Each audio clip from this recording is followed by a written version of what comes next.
Hello everyone and welcome back to the vlog. My name is Skylar Dream and I am a self-taught digital artist, crocheter, and small business owner.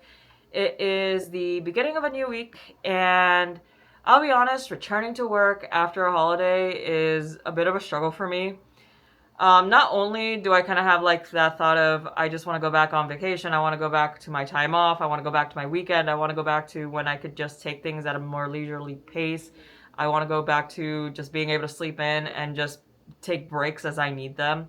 But that sentiment always tends to get a little bit more amplified because whenever I am able to take time off work, especially if I don't have any other plans going on, I try to emulate what a day in my life could potentially look like if I were a full-time artist. And yeah, it just kind of makes returning to my 9 to 5 that much more difficult because my brain is on this chain of I'd rather be doing this, I'd rather be drawing in the morning, I'd rather be crocheting, I'd rather be doing things that help further advance my art career. My heart is with my art is pretty much what this is about. And it just makes it difficult to show up to my 9 to 5 and like not feel that sense of dread or just like feel that kind of that I need to be here instead of like being in front of my computer drawing, coming up with illustrations and coming up with OCs, comics, illustrations, and stickers, and so on and so forth. So yeah, a bit of a rough Monday. The Mondays right after a holiday are usually the worst because, again, you're trying to get your brain off of vacation mode, and I'm trying to get my brain off of I'd rather be at home drawing and advancing my art career. So the other one, too, is like I also want to set some time aside for cosplay, but I've been struggling to do that. So the other one's like, I just want to cosplay. I just want to draw. I just want to art. I just want to cosplay. I just want to devote my life to all my creative pursuits.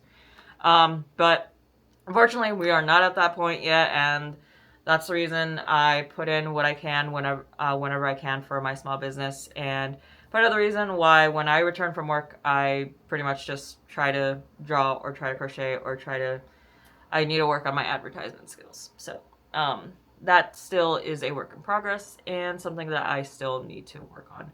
But anywho, it is Monday and pretty much the goal for the week. I did get a little bit sidetracked this evening, and instead of working on the illustrations that I should be working on, I ended up doing a small little vent piece. Because if you are a Love and Deep Space player, you know that they've just released their 6th LI, and he's a wolf boy. And like when I saw the preview video for him, I pretty much I kind of just got jump scared by some random post on Instagram, and somebody was getting very excited. I'm just looking at the post like, wait, what is it? What do you mean Love in Deep Space? Like, who is this? And then I kind of go through an entire scramble, and then I finally see like all the official posts, and I'm just like, they finally released him. They finally released the 6th LI, and he is hot. And yeah, so that's gonna add another character that I need to start adding to my plans when it comes to drawing at the chibis. And by the looks of it, the PV shows him in one of his myths, if I am able to assume that correctly.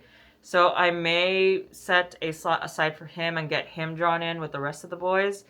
But that aside, we've got our 6th love interest, and from what I'm seeing on social media, it's a pretty good mix of typical of the fandom.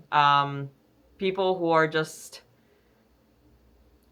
I don't know, just really hating on him. And we still have the half of the fandom that seems to be very falling in love with the aesthetic he brings to the table and the potential he brings to the table. And for me, it just kind of makes me sad that so many people are already saying so many negative things about him when we've only seen one PV. His intro is literally him running through a forest and just pretty much being badass.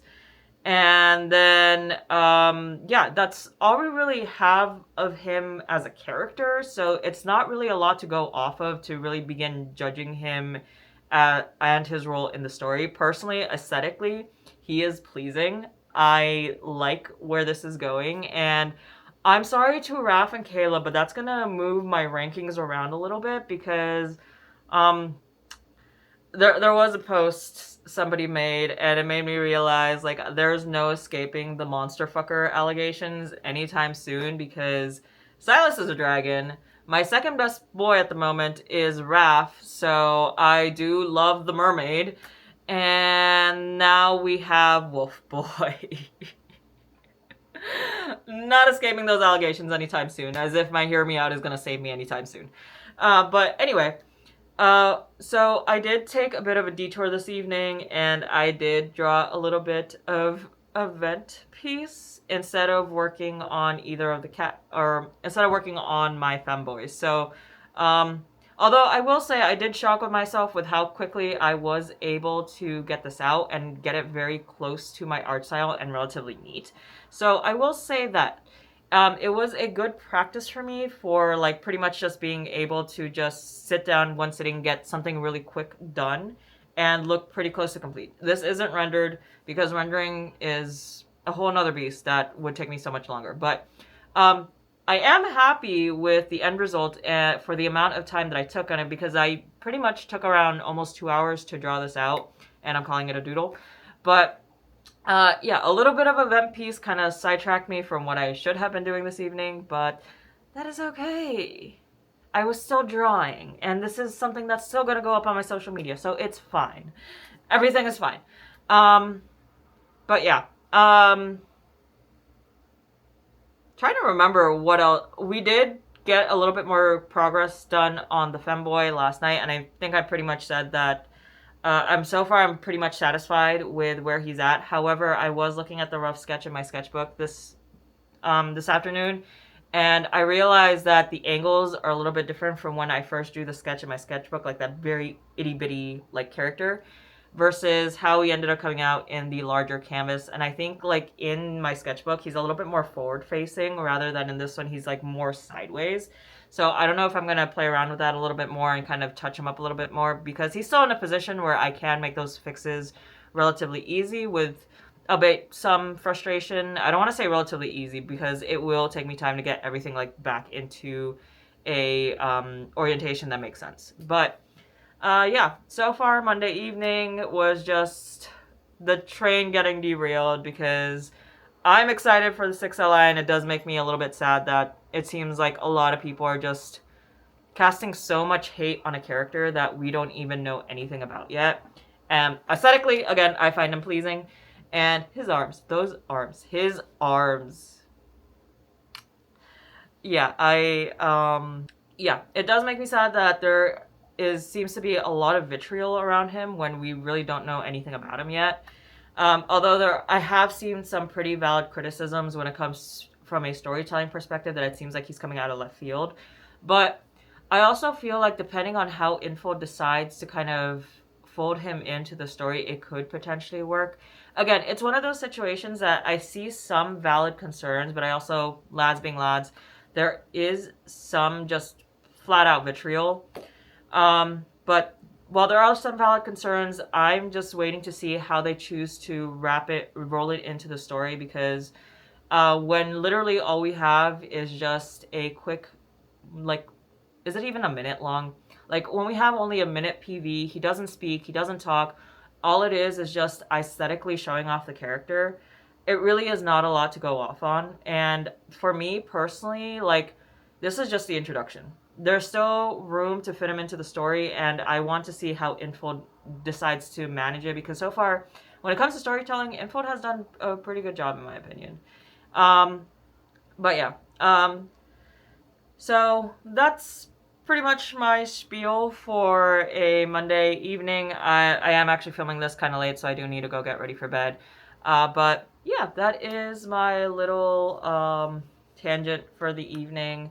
Do need to catch up on the lad stories, and yeah.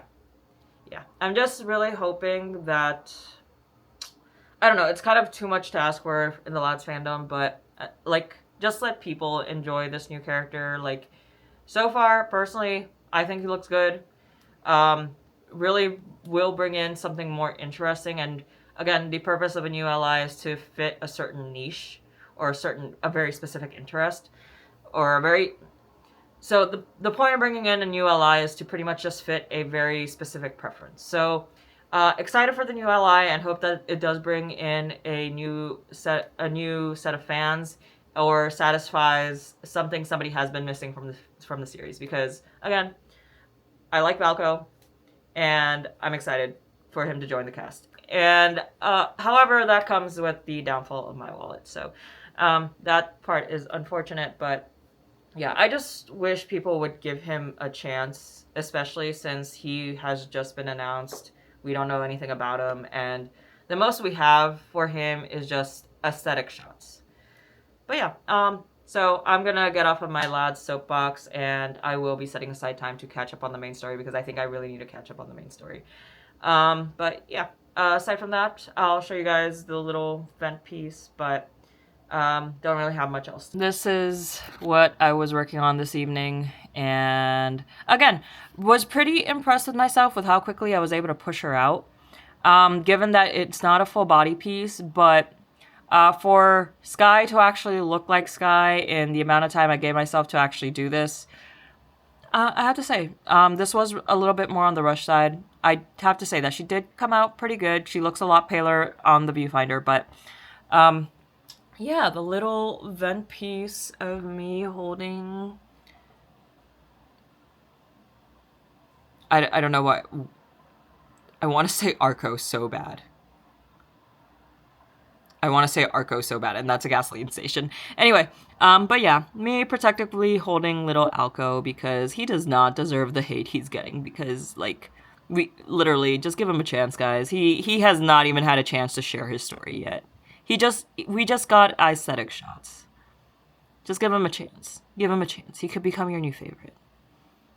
Although Silas will be pretty hard to beat, but if this becomes another enemies to lovers situations, oh god. Like, I'm a sucker for enemies to lovers. Silas is in trouble if it's enemies to lovers. I'm also finding deep amusement in all the Twilight memes. Like, I wasn't much of a Twilight fan growing up. Like, I watched movies, never read the books, but I, like, watched a couple of the movies. So I was very, like, casual when it came to Twilight. But yeah, the Twilight memes are deeply amusing me when it comes to Alco and Silas. And who knows, those two might become my name. My apologies to Caleb and Raph, because that's definitely going to move them, and I'm pretty sure it's going to be Caleb that gets moved down the ranking. Because, admittedly, there are points where I feel like I can deeply relate with Raph, so there's that. But yeah, anyway, that is the event piece, and again, just proud of myself for how it came out, and that this was a bit of a rushed piece. I would have spent more time actually putting things together, but yeah, a bit of a quick piece for the evening. I'm gonna shut up now. I'm just rambling at this point. I'm going to stop rambling. I hopped on here, and I was gonna give you guys a quick update because it is now Thursday.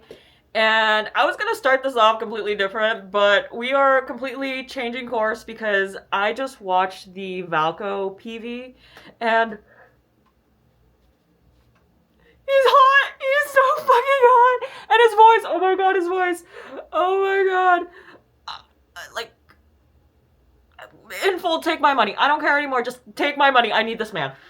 But yeah, just finished watching the Valko PV, and dear lord, he got hotter. He just got hotter. And I don't know if that costume is confirmed to be his myth costume or not, but Jesus Christ, we got Valko, and he's gorgeous, and his voice is amazing. And honestly, I haven't felt this type of hype since, like, okay, so when it comes to Love and Deep Space, Silas was the main reason I started playing the game. I saw one PV of Silas, I saw his intro, I saw his introduction, and it was pretty much his intro PV, and I just fell in love instantly with Silas. And I have to be honest, if I had discovered the game with Valko, I think Valko would have been my name with Silas, or yeah, I think Valko would have been my main with Silas as a strong second, if not like tie and tie. But I'm at a point where I've invested so much into Silas, and I still consider him my main, that I'm just like, I'm having a bit of a low-key kind of crash out because I'm... first off, sorry, Caleb, you just got knocked out of my top 3. I'm sorry. I'm sorry, baby. And if you know me, like, I love Caleb's trope. I just wish that, especially in the main story, when like he kind of shows that very possessive tendency towards MC, I wish he would have taken a step further.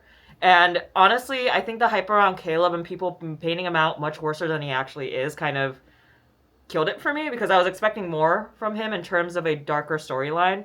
But I just feel like a lot of what Caleb presented was on the lighter side of that dark storytelling, to be completely honest. Um, I just happened to be part of the party of we could have made him worse.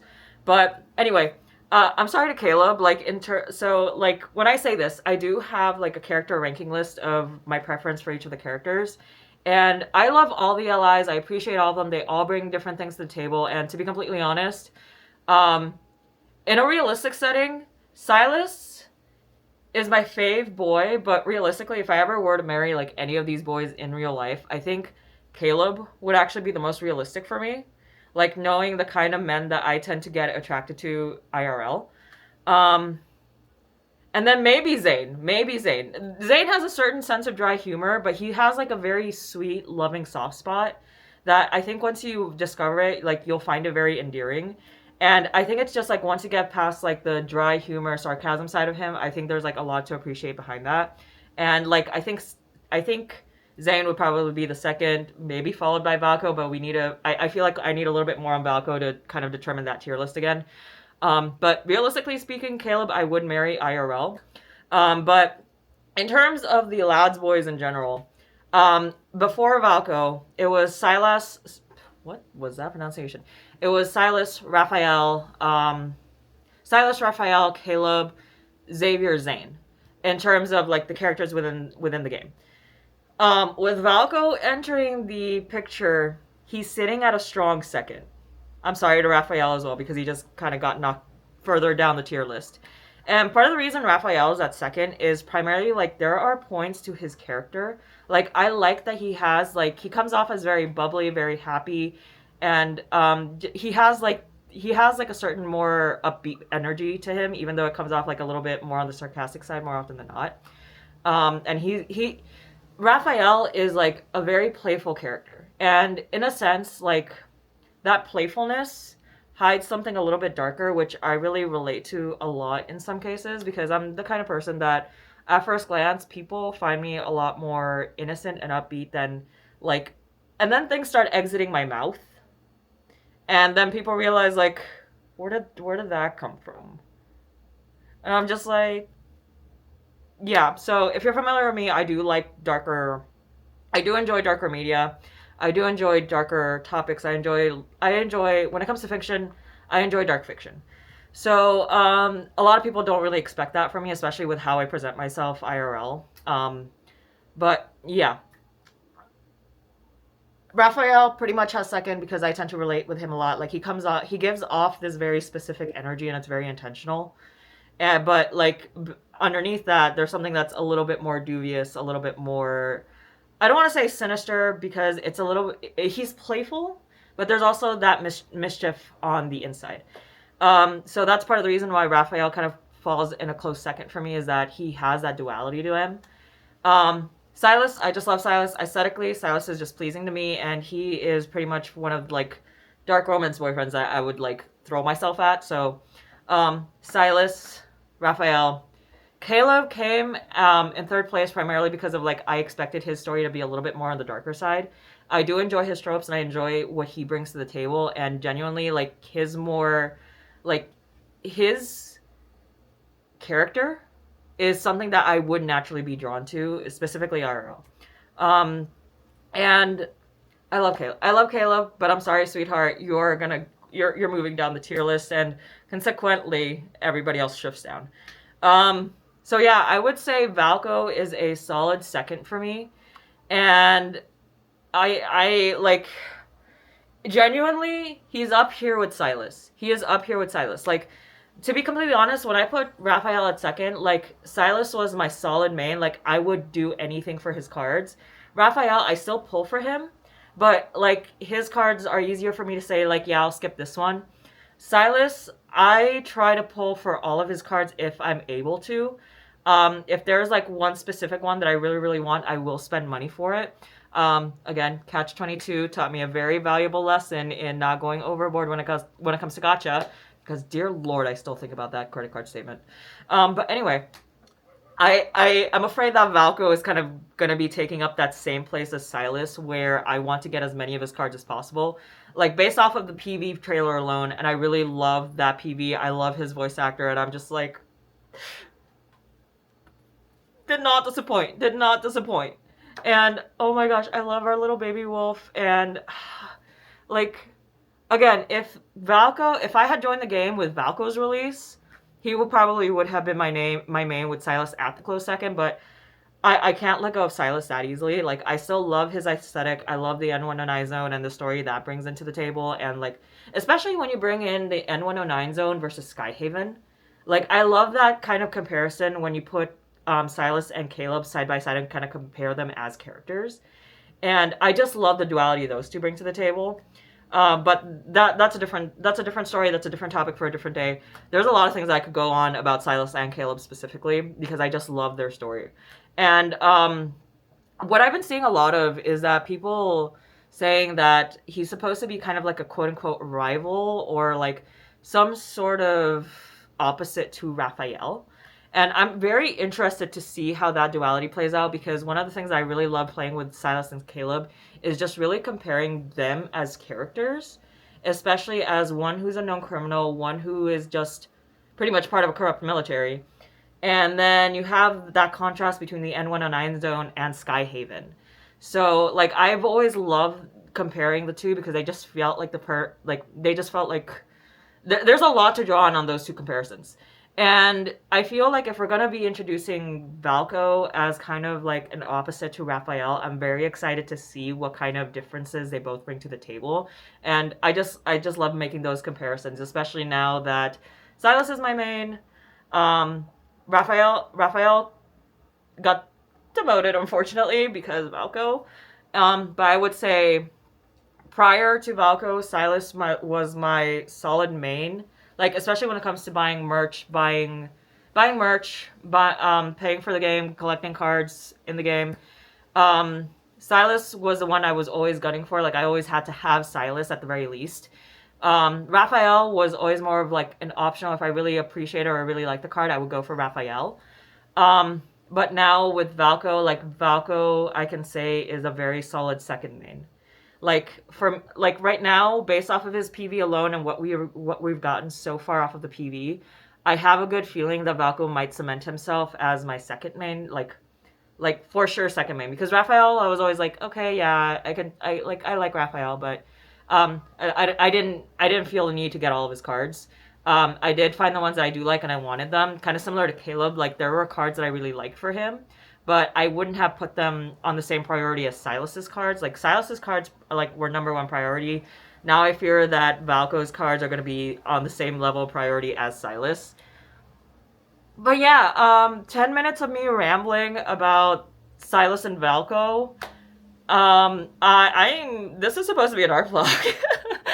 And so the other thing, given that now that we have Valko, I'm going to have to add one more chibi to the Myth series, and I don't know if this release is actually going to be part of that first Myth, so I'm assuming it is, given that promotional posters tends to put that Valko with all the other Myths.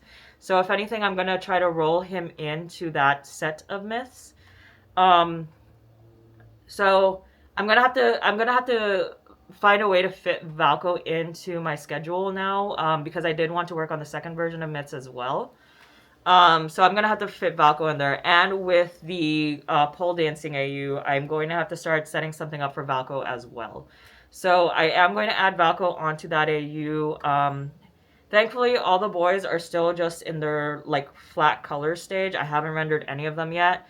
So I can spend maybe one weekend like just catching Valko up to be on the same stage as they are so I can render them all at the same time.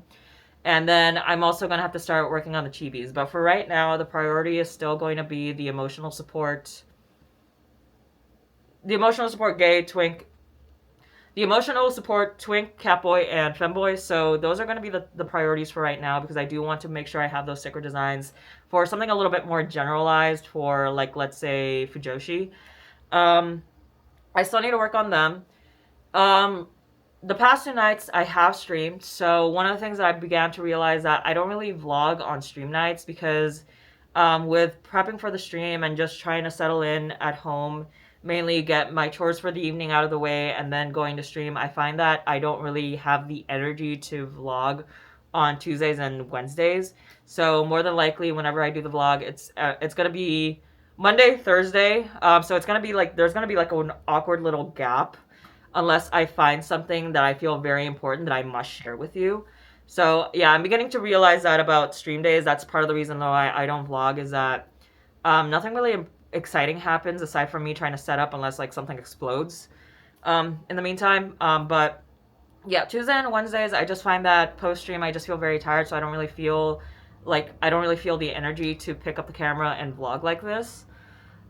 So Thursdays are yeah, so if Tuesdays and Wednesdays get skipped for vlogging, that's probably the reason why. Is just like I just don't have the energy to speak to a camera or speak to you guys, mainly because I already did in stream. So yeah, that's one thing I'm beginning to realize is that it's just a low energy thing on Tuesday and Wednesday. Part of the reason why I don't vlog, and then nights like this where I have like a little bit more of a relaxed pace.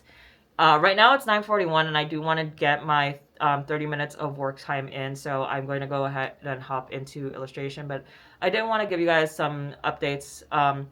We got further along in the Haikyuu DBDAU. We are up to Matsune is in place. Now we are beginning to block Maki in, and to be honest, like I'm surprised with the progress I've made on that one so far because like I felt it was gonna take forever, especially when I was just starting off with Oikawa when Oikawa was giving me his fair share of problems.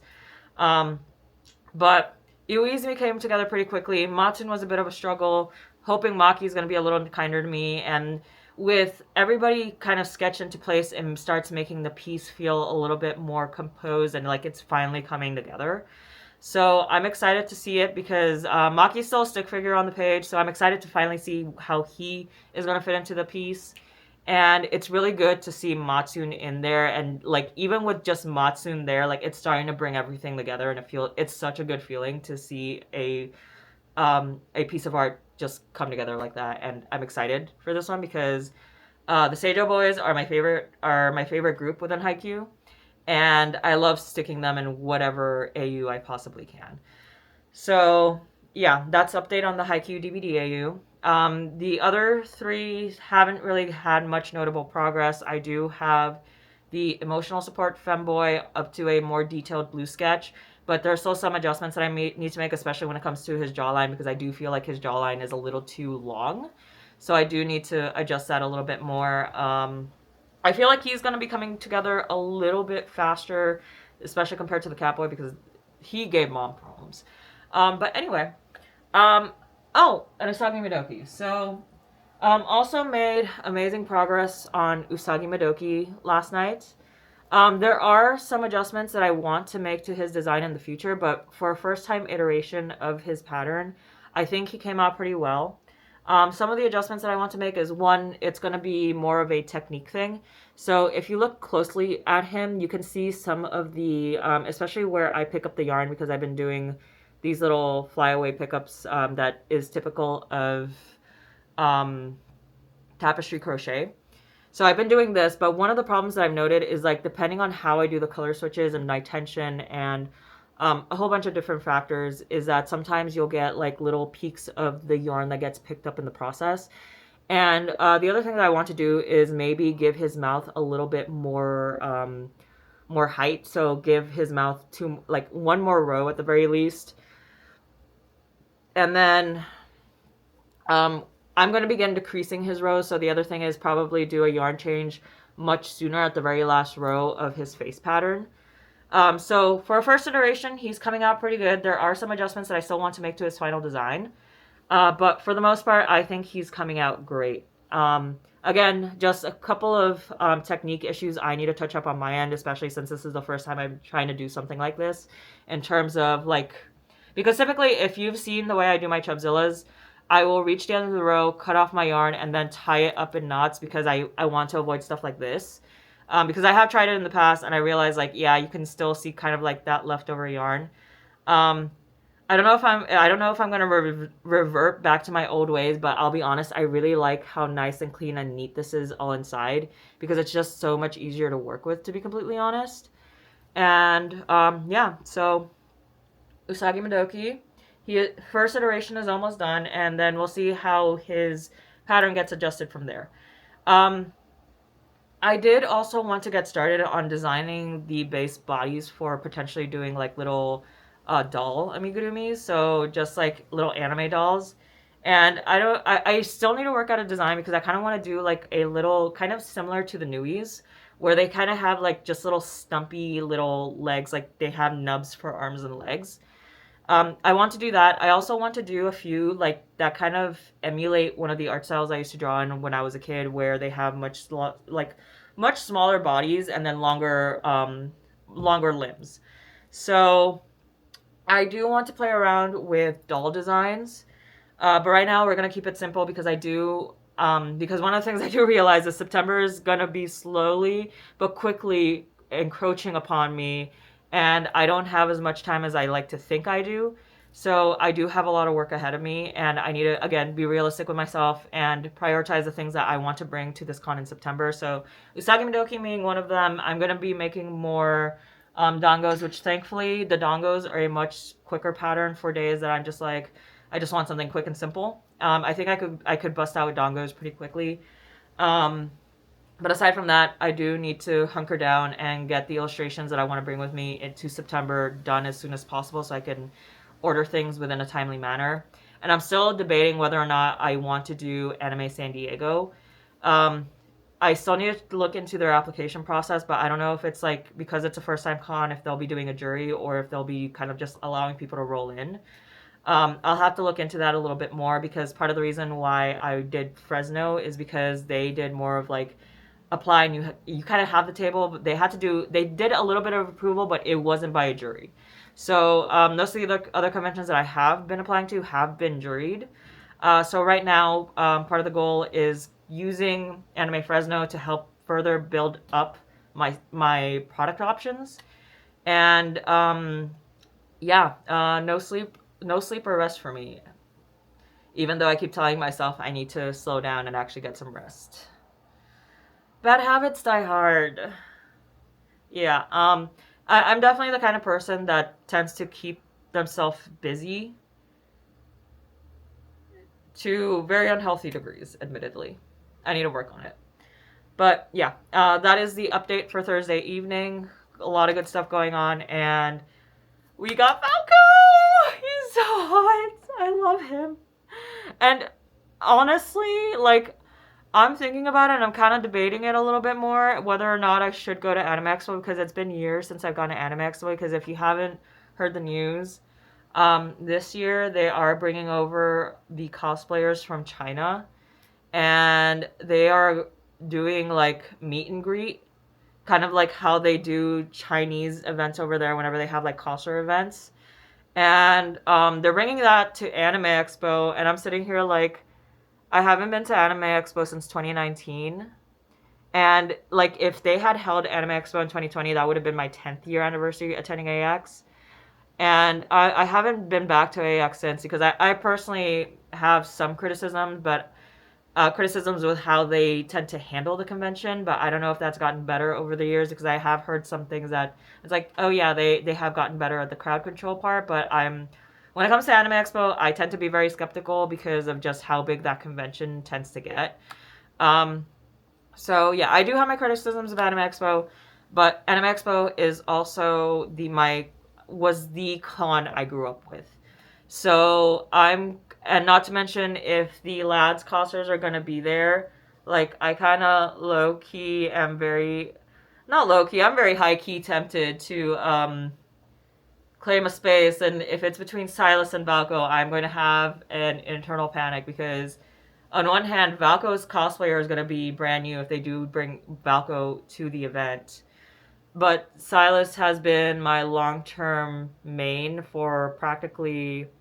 I've been playing the game for a little over a year now. I haven't been around with the game all that long, to be completely honest. But Silas was my beginning with this game. So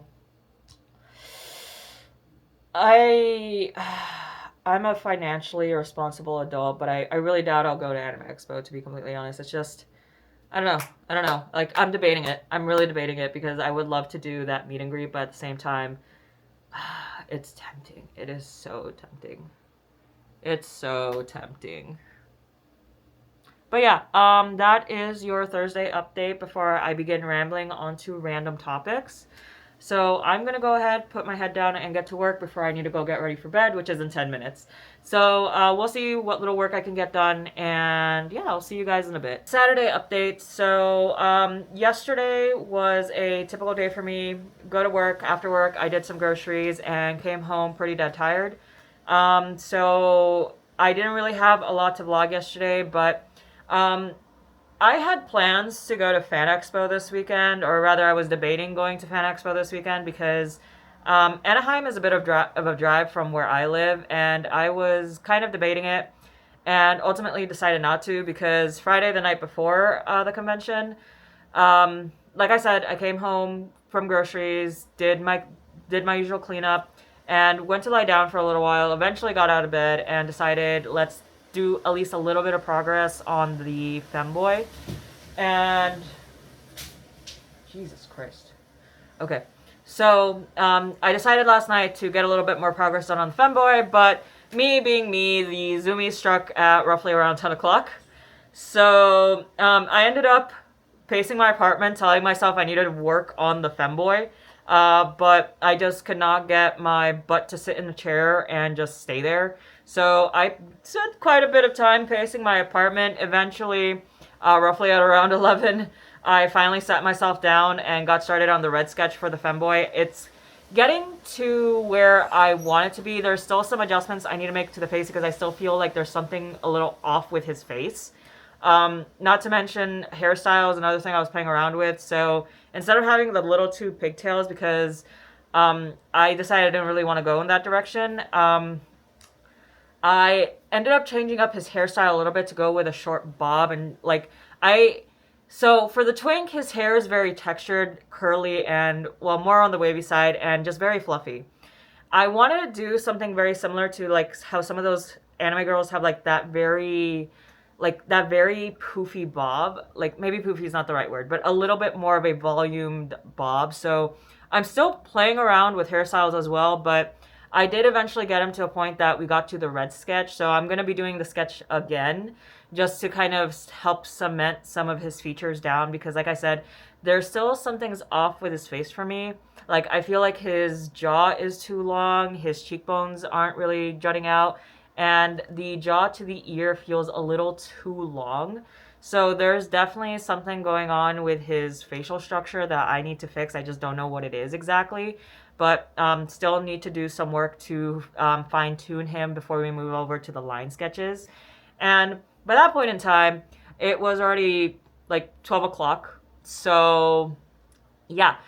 For one, I went to sleep late and I realized at that moment that, yeah, I am not going to get enough sleep to be able to drive myself down to Anaheim and go to this convention. And it's honestly a good thing that I didn't go because the winds kind of picked up, so it probably wouldn't have been ideal driving conditions to begin with. Maybe not ideal, like it's still doable to do those drives, but the winds definitely kind of make for a slightly scarier drive because you never know how the winds are going to behave on the road, and if they're like smashing up against your car, it's kind of like, yeah. Better that I didn't go just to avoid the rough winds. And I started thinking and started kind of debating of, okay, maybe if we go Sunday instead. But I'll be completely honest with you. This morning when I woke up, it was a very slow, groggy morning. I had to I had to convince myself to step out of the apartment to go run a couple of errands that I needed to run today. And it was a little bit of a rough start up this morning. Not to mention, I kind of fucked up. And I ended up grabbing lunch a little too late, so now I have a bit of a headache kind of going on right now. And to be honest, I have not gotten a lot done today because if I eat late, I tend to get headaches. I also don't know if it's a combination with the winds, like picking up allergens into the air, and if those allergens are potential causes for the headache. Because the last time I had my really bad migraines, a coworker of mine actually suggested that it could potentially be an allergy situation. So realizing that now, so I'm gonna go take an allergy med in a little bit. But yeah, right now I have a bit of a headache that I'm pretty sure it kind of traveled a little bit. So didn't really get a lot done. I ended up just kind of dawdling. Like, I got up late, I dawdled around my apartment, and then went out to go do my errands. And I figured while I was out, which is part of the reason why I grabbed lunch so late, I make a stop to the bookstore. And I think they just got these in sometime this week, because I did also happen to pick up a book while I was there. And yeah, I bought more books. So The Third Parent by Elias Witherow, I have mentioned this before, and I've read The Black Farm in the past, and I really enjoyed it. So the second I saw this book on the shelf, I'm just like, oh, I know that author. So I actually wanted to give more of his works a chance, especially with The Black Farm. There is a sequel to that book, Return to the Black Farm, and I want to get my hands on that book specifically because I'm curious to see what happens after all the events from the first story. Because the way the story ends, it ends on a bit of a cliffhanger and a climax because of like the little fallout towards the end. They kind of escape it. So I'm kind of interested to see what the aftermath of that fallout actually looks like, because the main characters left before they could experience the consequences of that fallout. And it'll be interesting to see what happened to the Black Farm after the fallout. And there are some characters the story introduces throughout the narrative that I'm really curious what happened to them, because it's one of those things that in some cases the deaths are implied, but you never actually see the deaths happen in the story. So there's also that possibility that so-and-so could potentially still be alive. Because one of the things that I've come to learn about storytelling is that in some cases, when you force the readers to assume somebody is dead, like, there's a difference between making it clear that a character is dead and forcing a viewer, reader, or reader to assume a character has died. So, not to mention with the way the Black Farm works, killing someone essentially just makes them pretty much just makes them temporarily disappear from the universe before they're dropped back down into it. So, but there is a portion in the story where the death is a little bit more permanent. But you also never see that actually happen, if that makes sense. Because I don't want to spoil the book or the events of the book, but there is a certain set of events where the two main characters kill themselves before that permanent death can happen. And there were two other characters with them, and you don't know what happens to them either. So it's kind of like a 50-50 where that permanent death did happen, or they actually managed to escape somehow, and they were revived back onto the farm. There's also one of the other female characters that did make reappearances in the story. And I'm just curious what happened to her, because it's, again, one of those things that you never really see what happens to her specifically. Like, it's never stated. And she pretty much, you would assume she experienced that fallout. So I'm really, like, of his titles, I really do want to get Return to the Black Farm. But I saw The Third Parent, and I enjoyed The Black Farm. So I figured I may as well give this one a shot. Was also, because I've been getting a lot of horror recommendations on TikTok. My library does happen to have a copy of The Bug Collector, And at first, I thought it was going to be like some sort of insect horror, where I did read a couple of the first pages, and I realized, like, oh, you did not mean insects. I'll let you guys, like, I'll let you wander in that direction if you want, but I did read the first couple of pages and think, God, that's disgusting and terrible and gross. And it's one of those things I was standing there debating, do I want to buy this book or not? So I opened the book and started reading the first couple of pages and like flipped onto random pages just to kind of read a little bit of what's going on in the story. There was one section that's like, okay, that is incredibly fucked and disgusting, but I want to keep reading. And then I just hopped back to the first chapter and started reading that. I'm just like, okay, that is just disgusting. And I unfortunately have a certain sense of morbid curiosity. So I think The Bug Collector is not necessarily a book I would want to add to my collection, but I do still want to read it just to see where it goes. Mainly because it's a horror story, and it's one of those things that it's just an exploration of like this very disturbingly disgusting obsession. And I'm just curious where this is gonna go. Like, I just want to read it out of pure curiosity at this point. I have no doubts this book is gonna get disgusting really quickly, because the first chapter was like, dear Lord, what? This is how we're opening? But yeah, morbid curiosity drives this shit show. So, yeah, I am curious where this book is going. Like, if anything, I will read the disgusting thing just to satisfy that curiosity. But I know it's gonna be one of those experiences, just like, dear Lord, what did I just read? But yeah, because I also did see that book as a recommendation, and somebody mentioned it's like one of the most disgusting things I've ever read. And yeah, no, within the first chapter, within the first 2 pages, like, yep, this is gonna be terribly gross and mortifying. I still want to read it. That's where I'm at. So yeah, the other book that I was looking into, was the Wonderland Murders. That one looks like a very interesting concept. Although very similar to The Bug Collector, because I have been sitting on this book for a while as well. I read the first couple of chapters and just like, okay. So you kind of get the idea that Alice is in some sort of asylum or some sort of mental health institution, and pretty much a home for I almost want to say criminally insane, mainly because I get hints that the other character in the book, Ever, within the first 2 pages, I think they kind of hint to the fact that he has committed murder in the past. And because he is a minor, they couldn't put him straight into prison. He had to go to this mental institution alongside Alice. But I don't think Alice has done any, as far as I can tell from the beginning of the book, it doesn't seem like she's done anything. It just seems to be like a mental health facility. Specifically for that time period. So maybe an asylum is actually the better term for it.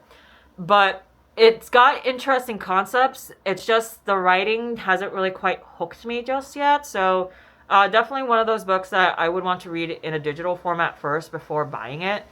But yeah, that's where I stand right now. Is Bug Collector definitely going to have to be a digital read. I don't think I'd feel comfortable having that book in my collection. We'll see if one day I just impulsively buy it just to have it in the collection.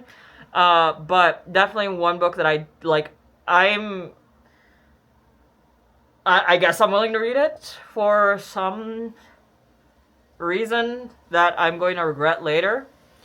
Again, morbid curiosity.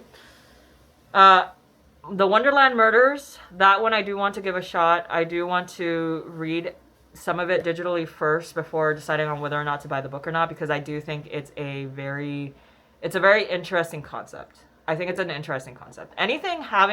So for me personally, any Alice in Wonderland or Peter Pan retellings, I'm a sucker for, because those are my 2 favorite kind of fantasy I don't want to say Disney. Like, I struggle with calling it Disney because, yeah, they did have the animated film adaptations, but they were both different books first.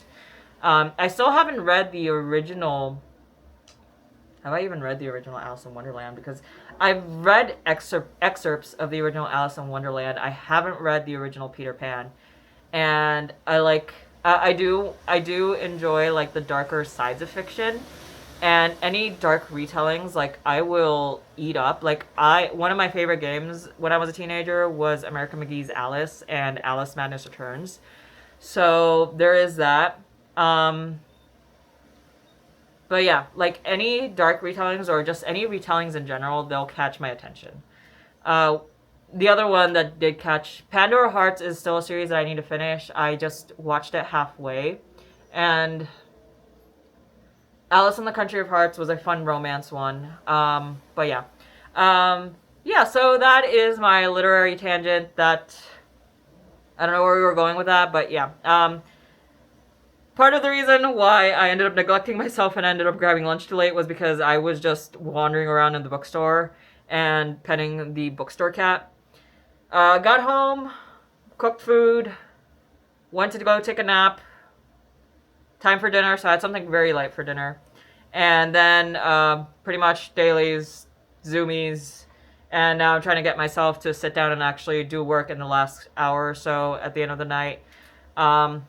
While considering the headache, which part of me is actually debating if maybe I should just lay down, but I also do want to get a little bit more work done.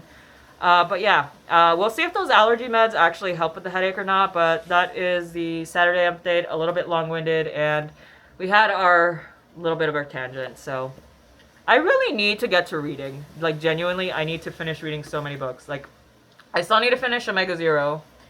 And then I also need to finish The Sword Catcher, which I'm almost done with The Sword Catcher. So, next literary tangent. I am enjoying The Sword Catcher. It is a bit more of a slower paced book, which I think is part of the reason why it's taking me a bit of time to actually get through it, aside from I need to keep renewing my loan with Libby. But I will say is that I do love The Sword Catcher, and towards the end of the book, that's where things really begin to build up. And, I'm like, I can't wait to finish this book and hop into the next one. So, yeah, still need to wrap up The Sword Catcher. And I have to say, I love Kel. I love Kel. I love Lynn, and I love Connor. It's like, I feel like the three are going to have an interesting dynamic, and there was a prophecy that was shared with Kel, like, is Lynn going to end up in a love triangle here with the prince and the prince's cousin/guard. So, cousin. They're not actually related.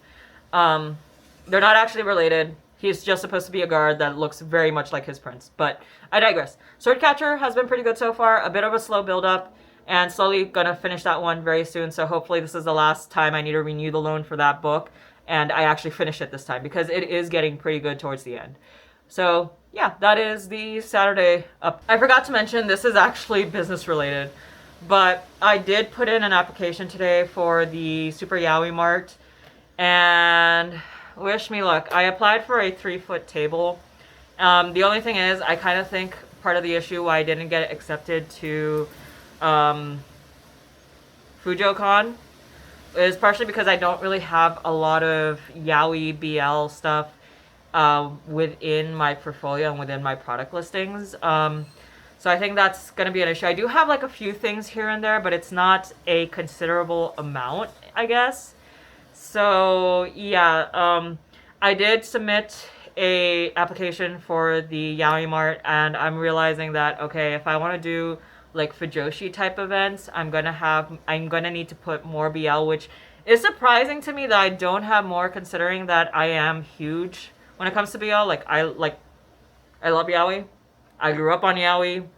Part of my sexual awakening was because of Yaoi and finding a lot of gay ships. So, yeah. I guess if I want to do more Fujo type events, I'm going to have to have more actual, like, BLGL type work in my portfolio and in my shop. I think I might be a little lacking in that department to an extent. So I need to add a few more things here and there. And for the amount of BLs that I read, it's just like it surprises me that I haven't thought of actually making merch for things like Punk Triangle, therapy. I love therapy game. Like therapy, I love therapy games so much. I love Beast Storms, and yeah, there's like a bunch of titles that I've read and I love the characters dearly. I just never occurred to me like, oh, I should make fan art for them. Like it's always been, oh, I need to go make ship art of these characters from like Tokyo Revengers or Haikyuu, KMB, Daya. I should do Yaoi of the Lads Boys at some point because I do ship some of the boys together. So anyway, did apply for the Super Yaoi market. Fingers crossed that we get into that. I also noticed, I think Katsucon is going to be opening Artist Alley registrations. And I'm still at a point that, yeah, I'm still not, I don't have a lot of followers. I don't really have much, I don't have a lot in my shop yet. But I'm still slowly growing and I'm still at a point of, you know what, we'll just give it a try. If I get in, I get in. If I don't, it's fine. We'll try again. I'm still like very early in the journey and thankfully I've done zines in the past, not to mention job applications. Like, so it's one of those things that I think I've built a tough skin to rejection in a professional setting. So trying to find jobs, not easy. Zines, sometimes difficult to get into, and I did try to do some zine work in the past and did the application. So in my opinion, I think I pretty much developed a pretty tough skin towards rejection that if I don't get into certain things, like, yeah, sure, it's going to hurt a little bit. Yeah, sure, I'll be a little disappointed because I may have wanted to do the event, but at the end of the day, it's like, okay, there's always next time. There's always going to be the next event. And I'm still growing my skills. I'm still growing my portfolio, and I'm still growing in all these different places that even though I get rejected, it doesn't mean I can't apply for the next event or like the next year. So if anything, while these rejections are coming in, I'm still building up my portfolio. I'm still doing everything that I can to move my business along and doing my best. So yeah, I'm approaching both Katsucon and FujoCon with the understanding that there are going to be other artists that they're going to be selecting from, and these other artists are much more established in their careers than I am. I'm still barely starting out, so I'm still building. And with every rejection, it's just, yeah, it's going to hurt. It's going to sting, but we move forward anyways. At the end of the day, my goal is to make sure that my business is able to stand on its own. And part of that process means that I will be rejected from events. So we'll see. In other news as well, Anime Frontier, they finally released their acceptances. And I got put on the wait list, so I'll need to wait until July 10th to see whether or not I get accepted to this convention or not. But yeah. FujoCon did. Sorry, not FujoCon. So Super Yaoi Market, I'm going to be giving Katsucon a shot, and we'll see what happens with the Anime Frontier. So that's a bit of an update when it comes to the market and convention side of things. Welcome to a Skylar Dream typical evening where I accidentally got distracted, Zoomy settled in, and now we're forcing ourselves to sit down and work when it's a little too late. But anywho, I did want to get a little bit of work done on the Femboy, and I did want to show you guys a little bit more of what the Femboy looks like right now. So like I said, from the perspective of the viewfinder, because it's so tiny, it looks fine, but the more I stare at it, the more there are some adjustments that I need to make. Like I was saying, I feel like his jaw is a little too long, and pretty much the cheekbone down to his chin, I think, is a little bit too long. And definitely his jawline can use a little bit more of an adjustment, but I think it'll be fine once I get that face moved around. His hairline is definitely a little bit on the high side, at least where I set the base, but it should be fine considering that I do plan to cover his forehead with bangs. Overall, I'm enjoying the design and decided to go with a crop hoodie, fishnets underneath, and then cute skirt, knee-high socks, and a garter on his leg. There's also a little bit that I want to adjust with his shoulders because I feel there's a part of me that feels like the shoulders are a little too broad. Maybe not by a lot, but I feel like there's still some fixing to happen around his shoulder area. And yeah, just wanted to show you guys a little bit more of the femboy. Thinking of going with an asymmetrical bob.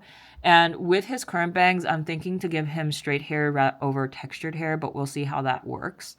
Because there were some cute reference pictures that I had where they really just had very fluffy hair. But I already gave the fluffy hair to the twink, so I think we're going to stick with like a relatively short bob for this one. And yeah, I think he looks really cute. There's just some adjustments that still need to be made to his general design. I still feel like his eyes are a little too big for my liking. They can definitely shrink a little bit more. And I think I do need to adjust the distance from his cheekbone down to his chin because I feel like that area is a little too long. The funny thing is I'm doing all the hand gestures behind the camera and like you guys can't see it, but yeah. But I think this is a very helpful thing to do is pretty much take a step back from your work and look at it from an objective lens. Because when you're actively working on something and you're like spending hours staring at it, you know there's something wrong, but you don't exactly know where. And this is where it comes in handy to kind of just step away from an art piece. Like the last time I saw this was yesterday night. And right now, as I'm examining this, I'm realizing the areas that I do want to touch up, and it gives me a better idea of how to approach the next steps. Definitely his arm over here is a little bit on the long side, so I do need to shorten that a little bit more. But yeah, taking a step back away from your art piece and then coming back to it at a later time, whether that's in a few hours or the next day or in a couple of days, it really helps diagnose the areas that you're having difficulties with. And yeah, now that I have a better idea of how I'm going to approach him, we'll probably make a few more adjustments before I go to bed. So I decided to look into Anime San Diego a little bit more, and they do have the map for the convention floor layout because when you apply, they ask you what table you would like. So they do have a map of where everything is going to go in Anime San Diego. And by the looks of it, you have this one single row that's dedicated to the artist alley. And looks like all of those artist alley tables are already taken. What I'm assuming, because it doesn't seem like they have a legend for what the different colored X's mean. Since I'm going to zoom in a little bit more so you guys can kind of see it. So I'm going to make the assumption that anything with a purple cross, seeing as there's a high concentration of them in the artist alley, I'm going to make the assumption that those X's are meant to represent artists. And then the red X's are more commercial vendors and actual shops rather than indie artists. So looking at the map, it seems like a lot of artists are claiming the vendor tables. Artist alley is already filled out. And I was taking a look at this and considering it for a hot minute. Again, assuming that all these tables that fall outside of that marked region are vendor spots rather than artist alley spots. I was considering it, but when I look at the prices, especially for the amount of stock that I have and I'm just barely starting out, I don't think the main vendor hall is where I want to set up. So I think I'll have to pass on Anime San Diego this time around because $330, I think it's I don't know if it's a 2-day or 3-day event. Wait. Is it a 2-day or a 3-day event? September 4th. Okay, Friday is the day for setup, and then the event is September 5th through September 6th. So it's only a 2-day event, $330 table, which for a convention I don't think is that bad. I'm very new to this, so.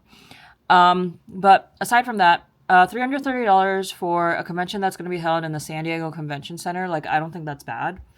The only thing is that $330, I would consider it, given that hotel costs and possibly parking costs.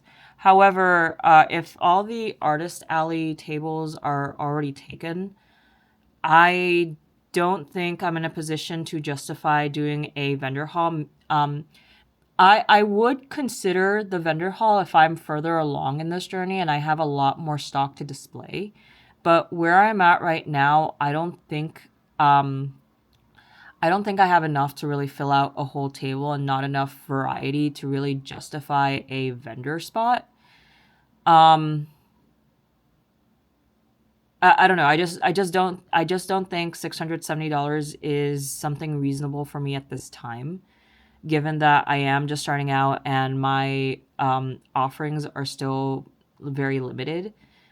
And not to mention when you start factoring in hotel costs, parking, getting more inventory for this show, and every other little thing.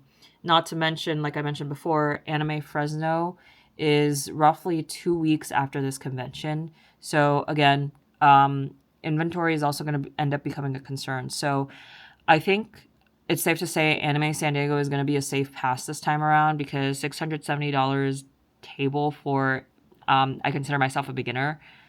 I just don't think is a good idea given that I don't have a lot of variety when it comes to my stock.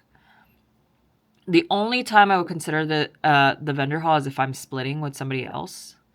But aside from that, I think it's best if I just mainly try to aim for Artist Alley spots. But Artist Alley's already taken, so I think we'll just skip it this time around. Aside from that, I had plans to do more progress on the emotional support femboy. I was trying to set up thumbnails, trying to put in a little bit more effort into the thumbnails, and this is where we're at with the femboy. I was going to work on the line art this evening, but to be honest, it got late. I did end up working on Usa-chan instead, and we finally got Usa-chan's second ear done, and I found this technique online where you pretty much close the upper half and then you start crocheting in the round using the front loops of the stitch. So that way when you make your crochet piece, this piece can bend over a little bit more easily. So I guess it was a bit of a hidden blessing that I had to remake this entire ear, primarily because I found that tutorial after I unraveled everything. So I guess happy accidents, and I learned how to do something new. So this makes it nice and easy to kind of just bend the ear over like I had planned with my melody. So now all I have to do is join this to the other ear, and yeah, ended up crocheting instead of working on illustrations. Primarily because I am still waiting for this week's vlog to finish uploading. So I was crocheting to help fill that time, and I think we'll get to lining him tomorrow, and then I can begin also coloring in the rest of them tomorrow as well. So I think that's going to be the game plan. So as for right now, that's really all I have to share an update with you guys. I don't think I have anything else off the top of my head. But yeah, Anime San Diego is a no-go. I'll stick to Anime Fuse for the meantime. And we're going to get started on lining him tomorrow. And yeah, with that, I'll go ahead and end the vlog here. So thank you everybody for joining me again this week, and I'll see you in next week's vlog. Bye-bye.